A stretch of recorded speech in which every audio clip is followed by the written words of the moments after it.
Let's get started. If you've ever wondered how everyday objects are made, or dreamed of creating your own invention, you're in the right place. Look around. Plastic is everywhere. Your phone case, keyboard, water bottle cap, even your chair. These are just a few examples. From the smallest button to the largest appliance, plastic shapes our world in ways you might not even notice. It's cheap, lightweight, and can take almost any shape. That flexibility is why plastic is used in everything from toys to high-tech gadgets. That's why it's the go-to material for inventors and engineers. It lets you prototype quickly, test ideas, and bring products to life faster than ever before. But here's the catch. Plastic isn't just a substitute for wood or metal. It's a material with its own unique strengths and weaknesses. It has its own rules. You can't treat it like metal or wood and expect the same results. Ignore those, and your parts will warp, crack, or fail. Even a small design mistake can ruin an entire batch. Understanding plastic's quirks is the difference between a brilliant design and a disaster. The best designers know how to work with, not against, the material. When you master how plastic flows, cools, and gains strength, you unlock new possibilities, stronger, lighter, cheaper parts. You'll be able to create things that simply aren't possible with other materials. You can design assemblies that snap together perfectly, no screws needed. Clever design can save time, money, and frustration. This knowledge is a superpower for any maker. Whether you're a hobbyist or a professional, understanding plastic opens up a world of creative potential. So, we're diving deep into plastic part design. We'll break down the process step by step, making it easy to follow. Think of this as your field guide. We'll cover the essentials, common mistakes, and pro tips to save you time and money. You'll learn what works, what doesn't, and why. We'll build a foundation so you can tackle any plastic design with confidence. No more guessing or endless revisions. Forget endless trial and error. With the right knowledge, you can get it right the first time. Learn the science behind the craft and spend more time building the future. The more you know, the more you can create. Ready to level up your designs? Let's go. The journey to mastering plastic starts now. The rookie mistake? It's more common than you think, especially for those new to designing with plastics. It's treating plastic parts as if they're just metal in disguise, using the same shapes, the same thicknesses, and expecting the same results. But simply swapping aluminum for ABS in your CAD model won't cut it. Plastic and metal are fundamentally different materials, each with their own quirks and behaviors. Plastics are much more flexible, with a lower modulus of elasticity, meaning they bend and flex where metal would stay rigid. That's why snap-fitting closures work so well with plastic. This flexibility is a feature, not a flaw. But if you want your plastic part to be rigid, you can't just make the walls thicker. You need clever geometry, ribs, gussets, and other reinforcements to add strength without adding unnecessary weight or material. Plastics also shrink much more than metals as they cool, which can lead to warping, sink marks, and other defects if you're not careful. That's why good designers obsess over how parts cool and shrink, building in features and planning ahead to control the final shape. Plastic is incredibly light, making it perfect for cars, electronics, and anything where weight matters. But remember, it's not as strong as metal, so you have to design accordingly. You can't just rely on brute material strength. Instead, you have to become a structural artist, using smart shapes and reinforcements to strengthen weak spots and distribute loads. Designing with plastic is all about smart geometry, not just picking a different material. The right shapes can make a world of difference. It's a different kind of engineering puzzle, one that rewards creativity, attention to detail, and a deep understanding of the material. Embrace the challenge, and you'll create parts that are both strong and efficient. Ditch the old metal mindset and start thinking in plastic. Think like a plastic designer. That's how you win in the world of modern manufacturing.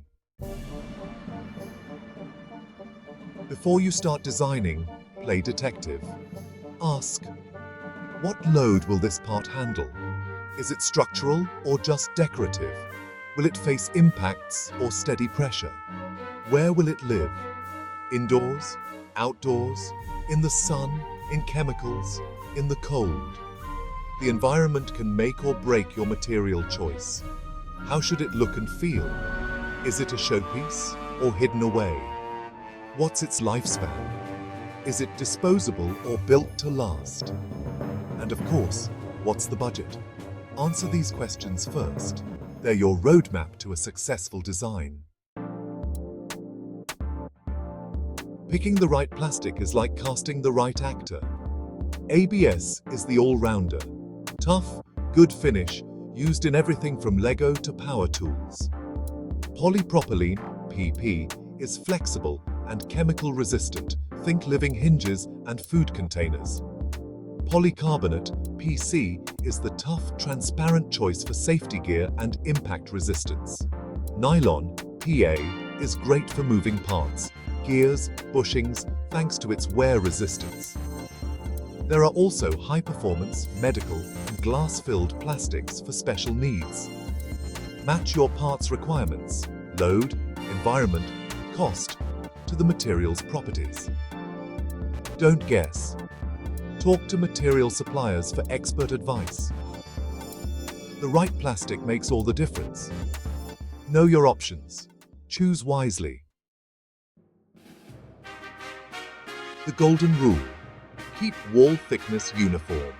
During molding, thick sections cool slower than thin ones, causing warpage and sink marks.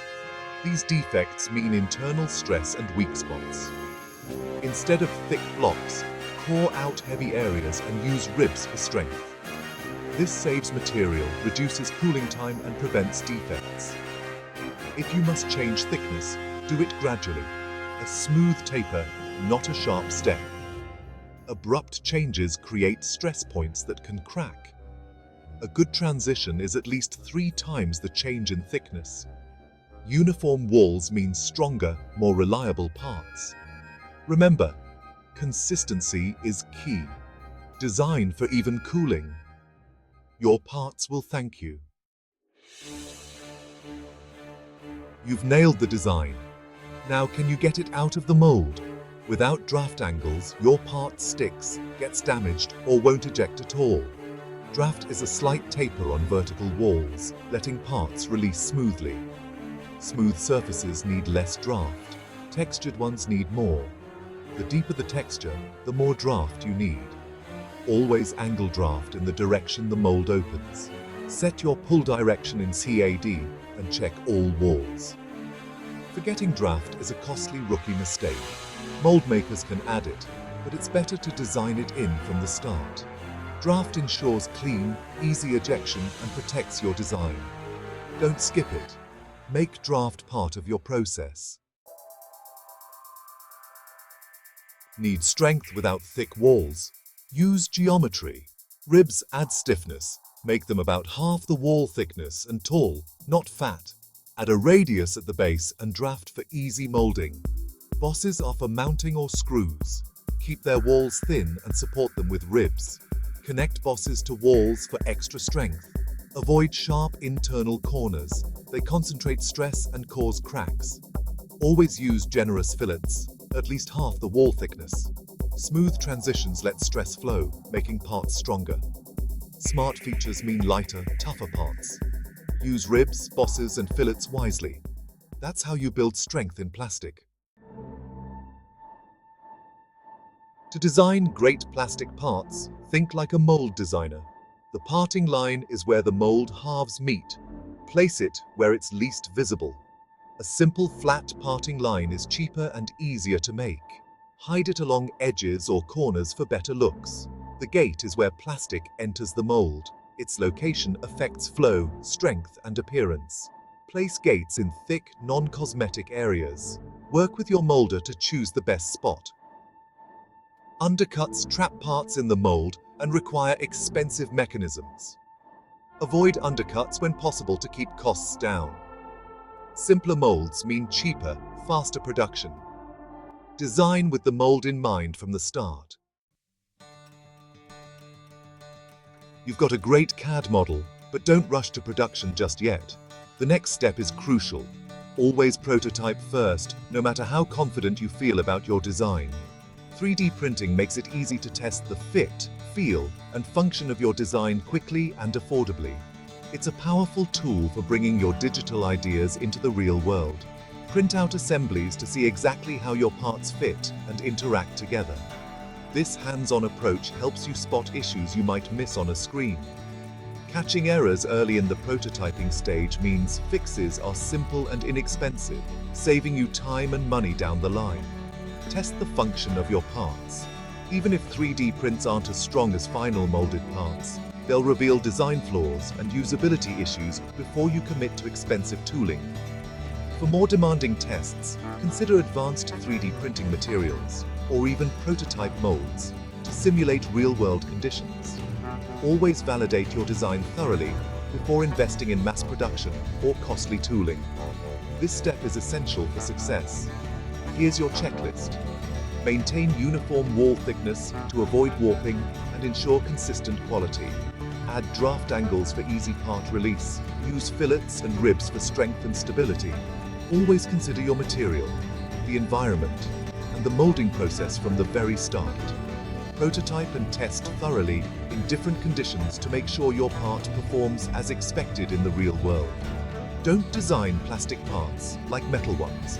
Avoid thick blocks. Always include draft angles, and never forget the unique needs of plastic. Avoid undercuts unless absolutely necessary, as they complicate the molding process and increase costs. By following these rules, you'll create elegant, efficient, and manufacturable plastic parts that stand out for their quality and performance. Now, take what you've learned and go make something awesome. The possibilities are endless when you combine creativity with solid engineering.